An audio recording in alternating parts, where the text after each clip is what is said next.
Good afternoon. Welcome to Cool Springs. Today is Wednesday, April the 2nd, 2025. This is our series, Life Lessons of the Bible. And our life lesson today is about two women who are only mentioned briefly in Genesis chapters 30 through 33.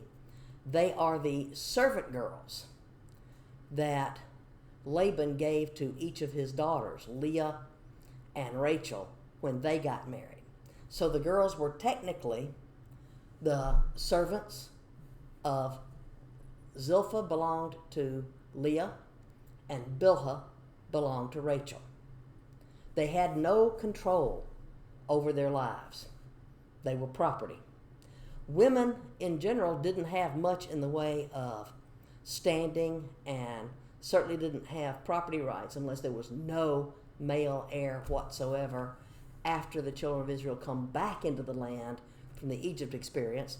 And since Jacob and Leah and Rachel and therefore Bilhah and Zilpah lived well before that, they didn't have anything in the way of standing in society. Zero control over their lives. Jacob has been married for a while to Leah. Even though he was tricked into marrying her, he was working for Rachel for 7 years. And on the night of the wedding, as was their custom, Laban threw a party, got Jacob very, very intoxicated, and instead of sending a veiled Rachel to Jacob's tent for him to consummate the marriage, Laban pulled a switcheroo and sent her older sister. Jacob doesn't discover the mistake until it's morning, and by then it's too late. He has already consummated the marriage to Leah. And he confronts Laban about, what did you do to me? And Laban will smooth talk it over and say, well, it's not our custom to marry off the younger before the older. Well, Jacob's been working for Laban for 7 years and living right there with Laban and family, because Laban is not only his uncle, he's now his father-in-law. At some point in time during the 7 years, that topic coulda, shoulda come up, but it didn't. And now Jacob is faced with the choice of, you worked for me for 7 years for a wife. You have a wife. You're free to go. Or if you really want Rachel too, you can have her as well, because that was the custom in that day, because women had no way to support themselves outside of being in a home with either their parents or some other family member who was going to care for them, or being in a home with a husband, or turning to prostitution. That was it as far as women's choices in that day and time. Jacob loves Rachel enough to agree to serve another 7 years with what he now knows to be his trickster, Uncle Laban. And maybe in part he's feeling the guilt of how he deceived his father and his brother, which is what caused him to have to flee and come up to Syria to get a wife from his mother's people in the first place. But Jacob's now been married to Rachel and to Leah for a while, and Leah keeps having kids. And kids, particularly sons, and Leah's already had 4 sons by Jacob. They're social security for the whole family. The sons carry on the father's name. The sons inherit the property. They're wealth to the family. And Leah is having child after child after child. And no matter how many times Jacob is with his second wife, Rachel, she doesn't conceive a child. And clearly in this case, the problem does not lie with Jacob, because he's having kids by Leah. Rachel gets desperate, and she decides to take a page out of Jacob's Grandma Sarah's playbook. She must have heard the story from Jacob by now on how Sarah was able to conceive Isaac only in her very old age. But in the meantime, Sarah had gotten despairing and given her handmaid Hagar to Abraham. And Abraham had a child 14 years before he and Sarah had a child together. What Rachel should have known is that it didn't work out well when Sarah did it. What's the definition of insanity? Keeping to doing the same thing over and over and expecting a different result. She's going to do the same thing. She has control over Bilhah. So she tells Jacob, here, take her, have children by her, because legally those kids would be counted as Rachel's kids. Jacob is with Bilhah. She conceives and produces a child. And after a time, she conceives and produces a second son. Rachel, whose heart was in the wrong place to begin with, says something that either Leah hears or Leah hears about. Either way, word gets out within the family group, because it's recorded for us in Genesis that Rachel says, I'm in a contest with my sister and I'm winning. No, you're not. You're only deceiving yourself. This contest is to see who can produce heirs for Jacob. Leah has biologically mothered 4 sons. Rachel has given her servant girl, Bilhah, to Jacob, and Bilhah has produced 2 sons. The score is 4-2, and if the score is 4-2 and you're the 2, you're not winning. But the point here is that because Rachel thinks this is the only way she can have kids, she makes the decision for Bilhah. Bilhah doesn't have the right to turn her down. Bilhah doesn't have the right to eye any of the local men and decide that she wants to be married to them. No, she's property. And because Leah has heard what Rachel said, and it's been a while since Leah had her last baby, Leah decides, listen, sister, 2 can play that game. So she takes her handmaid, Zilpah, and gives her to Jacob to continue raising a family, and Zilpah will have 2 sons, Gad and Asher. Later on, Leah will have 2 more sons and at least a daughter who is named Dinah. And finally, after many, many, many years, almost 20 years, Rachel's finally going to get pregnant with Joseph and then eventually with Benjamin, and she'll die in childbirth with Benjamin.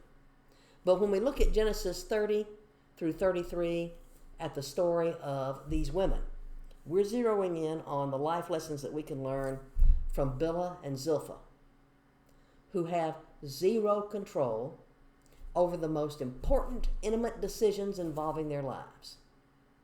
And they don't even get to name the children that they produce. Their mistresses, Leah and Rachel, get to name the boys. They're raising the sons within this family grouping, but they really have zero power over them. And they know that they were just a means to an end, that it's not that they necessarily have a caring relationship with Jacob. In fact, in chapter 33, when Jacob has decided it's time to go home and face his brother and be held accountable for the ways that he had wronged his brother so many years before, Jacob is afraid that his brother is going to take vengeance. And so when Jacob is arranging the family in the order that they're going to encounter Esau, he's going to put Zilpah and Bilhah and their kids at the front of the line. So if Esau has attempts to do violence, guess who's going to be hurt first? These 2 young women and the children that they have borne. Leah and her kids will be next, and Jacob has saved Rachel, the son Joseph that's already been born, and the fact that Rachel is expecting Benjamin. Pregnant Rachel is in the very rear, so that if anybody has a chance to escape from harm, it's going to be her and Joseph. If you're Zilpah and Bilhah, how do you feel? Like you don't matter? Certainly you want to spare your own life. You want your children to be saved. But the guy who has fathered your children clearly is indicating loud and clear that you and your kids aren't as important to him as the two wives and their children are. So the life lessons that we can learn from Bilhah and Zilpah, who have no control over their circumstances, but who do control how they treat their own children, how they treat each other, how they raise the kids.